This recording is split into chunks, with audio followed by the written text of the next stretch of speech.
Hello दोस्तों, welcome back, welcome to YouTube channel. मेरा नाम है दिलीप और आप देख रहे हैं डी के इलेक्ट्रॉनिक्स यूट्यूब चैनल।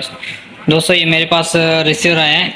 यहाँ पर आप मॉडल इसका देख लें, MM1AVL1508TAD2WJXV1.1। और इसके अंदर रिसीवर के काफ़ी मरतबा ये जो है रिसीवर सॉफ्टवेयर के फॉल्ट में आता है, मगर इसमें जो है सॉफ्टवेयर का फॉल्ट नहीं है, इसमें सिग्नल का फॉल्ट है। तो सिग्नल का फॉल्ट मैंने थोड़ी बहुत छेड़छाड़ इसमें की है, मगर आपको साथ वीडियो शेयर कर रहा हूँ। आप देख सकते हैं यहाँ पर उसकी फिलहाल कंडीशन। दोस्तों, आपने देखा यहाँ पर 00 क्वांटिटी और सिग्नल तो जो है दोनों बता रही है 00, जबकि यहाँ मैंने केबल की वायर भी लगाई हुई है। सो अभी देखते हैं इसमें प्रॉब्लम क्या निकलती है। ठीक है, सो मीटर को मैंने रख दिया हूँ वोल्ट पर। इसके बाद हम इसके वोल्ट चेक करेंगे यहाँ पर।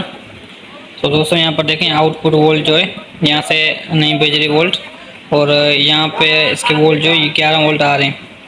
सो यहाँ पर जो 11 वोल्ट आ रहे हैं और आउटपुट यहाँ से वोल्ट यहाँ पर नहीं कर रही। सो जबकि इसके अंदर आईसी लगी हुई है हॉरिजॉन्टल वर्टिकल की। आप देख सकते हैं यहाँ पर ये हॉरिजॉन्टल वर्टिकल की आईसी लगी हुई है। इसके अंदर थोड़ा सा इशू हो चुका है। ठीक है, सो अगर आप उसका बाईपास करना चाहते हैं तो यहाँ से इसका बाईपास हो जाएगा।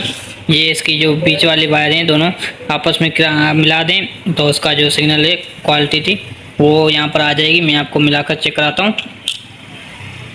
ये देखें दोस्तों, मैंने अपनी क्वालिटी जो है तारें इसके जो वायरिंग कनेक्शन है वो दोनों बीच वाले मैंने मिला दिए। अभी यहाँ पर मैं आपको वोल्ट चेक कराता हूँ।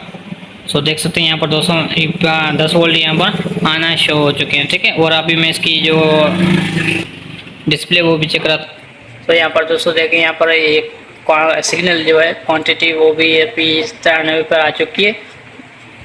दोस्तों, ये हो गया हमारा एक जुगाड़।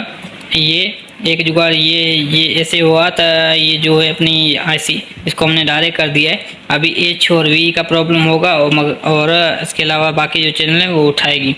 मसलन हमारे पास छोटी जो NLB है वो चैनल इसके सारे चलेंगे, और अगर हम 2 NLB चलाएंगे तो आईसी की मदद से वो नहीं चलेंगी। ठीक है, सो इसका फॉल्ट सॉल्व करने के लिए हमें ये आईसी तब्दील करनी पड़ेगी। सो मेरे पास से ये आईसी दूसरी पड़ी हुई है, किसी और बोर्ड से निकाल कर मैं इसमें लगा दूंगा और इसका प्रॉब्लम सॉल्व करूंगा। अगर आपके पास ऐसा आ जाता है कस्टमर से आप मालूम कर लेना कि इसमें जो है कितनी NLB चलाता है। अगर एक NLB चलाता है तो आप डायरेक्ट करके दे दें। अगर NLB दो या 2 से ज़्यादा चलाता है फिर आपको ये आईसी तब्दीली करना लाजमी होगी। ठीक है, सो ये रिसीवर जो है इसके अंदर कस्टमर ने बोला कि मैं इसके अंदर पाक सेट और NS6 जो है दोनों चलाता हूँ, तो उसके लिए मुझे तब्दील करनी पड़ेगी। तो ठीक है, मेरे पास दूसरा रिसीवर पड़ा है, उसके अंदर मैं इसे ऐसे निकाल कर लगा दूंगा। शुक्रिया दोस्तों, वीडियो अच्छी लगी तो थोड़ी बहुत पसंद लाइक कर दीजिएगा, और चैनल पर न्यू चैनल सब्सक्राइब, साथ साथ बेल आइकन को प्रेस कर दीजिएगा। ठीक है दोस्तों, तो तब तक मैं इसको तब्दील कर लेता हूँ। सो दोस्तों, ये सेम आईसी मेरे पास पड़ी हुई है, इस रिसीवर के अंदर लगी हुई है, तो मैं यहाँ से निकाल कर इसके अंदर लगा दूंगा। ठीक है दोस्तों, सो दोस्तों मैंने ये आईसी निकाल दी अभी। ठीक है, फिलहाल दोस्तों मैंने इसमें चेंज कर दिए। ठीक है, अभी मैं आपको इसके वोल्ट चेक कराता हूँ फिर से। सो अभी मैं आपको यहाँ से देखिए, अभी मैंने डायरेक्ट किया था वो मैंने वो कनेक्शन हटा दिए। अभी मैं आपको यहाँ से वोल्ट चेक कराता हूँ। यहाँ पर दोस्तों देखें 13 वोल्ट आ रहे हैं इसके अंदर। ठीक है, अभी बिल्कुल ये ओके हो चुका है। इसका हॉरिजॉन्टल वर्टिकल का प्रॉब्लम भी सॉल्व हो चुका है। ठीक, तो अगर आपके पास ऐसा प्रॉब्लम आता है तो आप दोनों तरीक़ों से इसका मसला हल कर सकते हैं। ठीक है, एक तो तब्दील कर लें, दूसरा तो इसका बाईपास जो मैंने आपको बताया वो उसकी मदद से आप उसको चेंज कर सकते हैं। ठीक है दोस्तों, शुक्रिया। मिलेंगे नेक्स्ट वीडियो में, नेक्स्ट प्रॉब्लम में, नेक्स्ट सॉल्यूशन में।